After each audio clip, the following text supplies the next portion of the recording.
Saudari-saudaraku yang terkasih, berjumpa kembali bersama saya Inspirasiku di Antara. Renungan Harian Selasa 5 Oktober. Hari biasa pekan ke-27.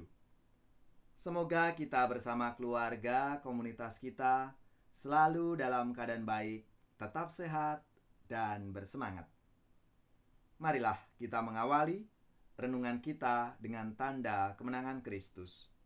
Dalam nama Bapa dan Putra dan Roh Kudus. Amin. Allah Bapa yang Maha Bijaksana, sabdamu menuntun langkah laku kami dalam kebenaran. Mampukanlah kami untuk senantiasa mendengarkan sabdamu dan setia melaksanakannya.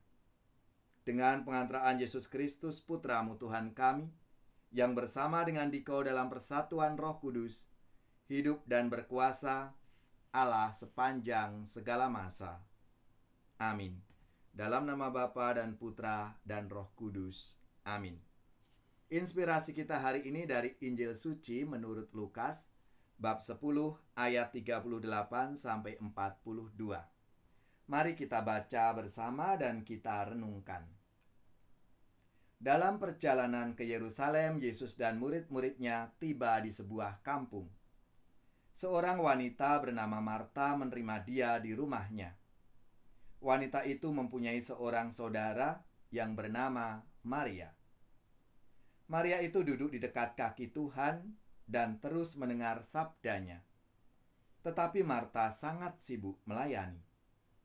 Ia mendekati Yesus dan berkata, "Tuhan, tidakkah Tuhan peduli bahwa saudaraku membiarkan daku melayani seorang diri? Suruhlah dia membantu aku."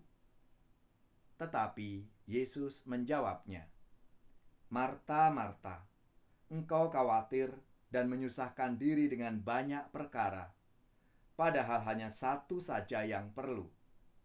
Maria telah memilih bagian yang terbaik, yang tidak akan diambil daripadanya."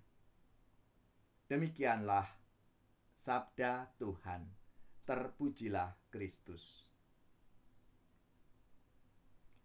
Saudari-saudaraku yang terkasih, dalam sabda Tuhan hari ini, Maria dan Marta tokoh yang terkenal dalam karya keselamatan yang dilakukan oleh Yesus. Pada saat kedatangan Yesus ke rumah mereka, Maria duduk dekat kaki Yesus dan terus mendengarkan perkataan Yesus. Pada saat itu Yesus memberi pengajarannya bagi orang-orang yang ada di rumah itu. Marta melayani Yesus dan para muridnya.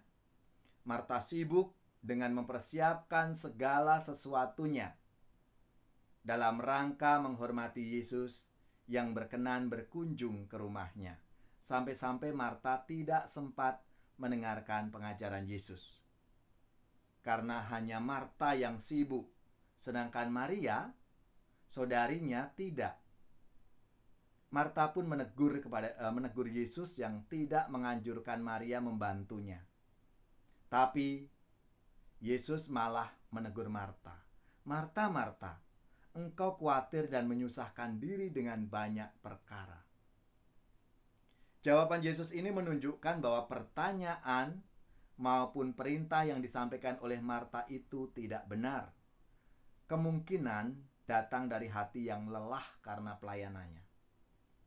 Kita tahu Marta sibuk memikirkan pelayanan yang seharusnya dilaksanakan oleh tuan rumah bagi tamunya. Marta belum menyadari bahwa bagian pelayanan yang dilakukan oleh Maria adalah baik atau tidak.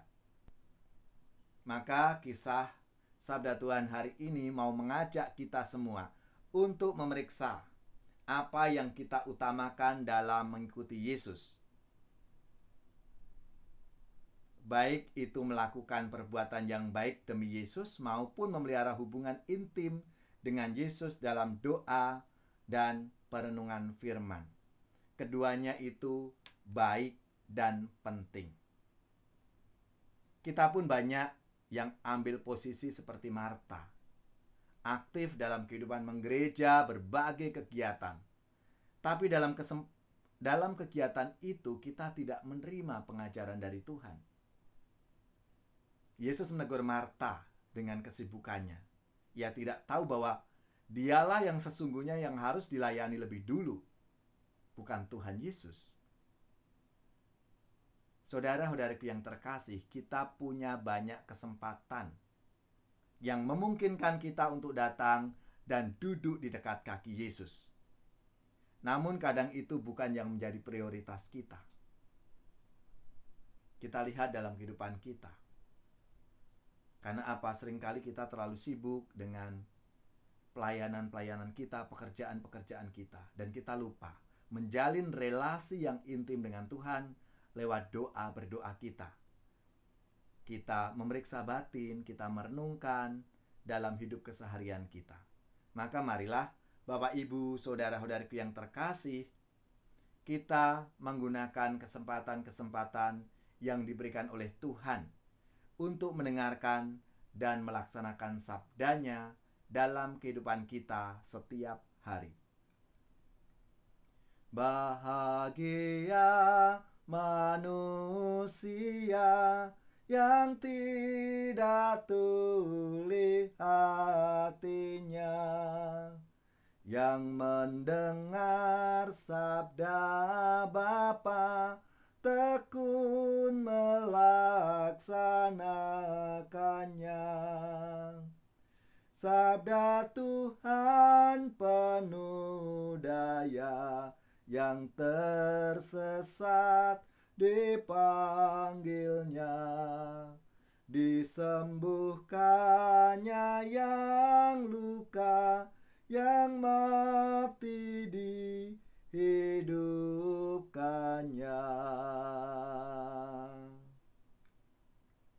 Semoga saudari-saudara sekalian, keluarga-keluarga kita, orang-orang yang kita doakan, mereka yang sakit, yang menderita, seluruh tugas, belajar, pekerjaan, usaha, serta karya pelayanan kita, dibimbing, dilindungi, dan diberkati oleh Allah yang Maha Kuasa, Bapa dan Putra dan Roh Kudus.